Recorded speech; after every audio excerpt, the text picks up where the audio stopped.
11 января национальный лидер туркменского народа, председатель Халк Маслахаты Туркменистана, почетный старейшина Гурбангулы Бердумухамедов посетил город Аркадак, построенный на основе концепции умного города.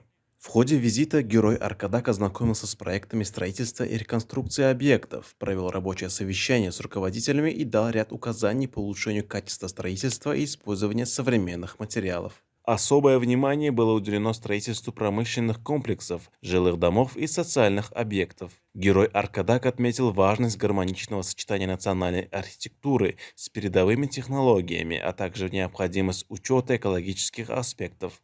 В числе приоритетных проектов – медицинский кластер, Национальный музей туркменского ковра и культурно-развлекательный центр. Руководители строительных предприятий, входящих в Союз промышленников и предпринимателей страны, первыми отчитались о результатах текущей работы к возведению новых объектов.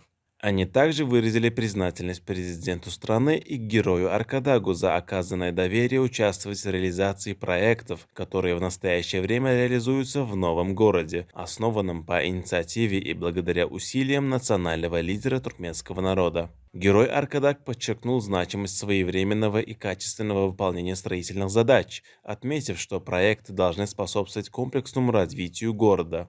Завершив рабочее совещание, герой Аркадак ознакомился с новой техникой, поступившей в город Аркадак и предназначенной для нужд коммунальных служб нового города, ее особенностями и возможностями. Национальный лидер туркменского народа подчеркнул, что закупленное президентом Туркменистана высокопроизводительное оборудование должно эффективно использоваться и управляться квалифицированными специалистами и дал руководителям соответствующие указания на этот счет. Эффективное использование современного оборудования позволит обеспечить надлежащую чистоту в городе.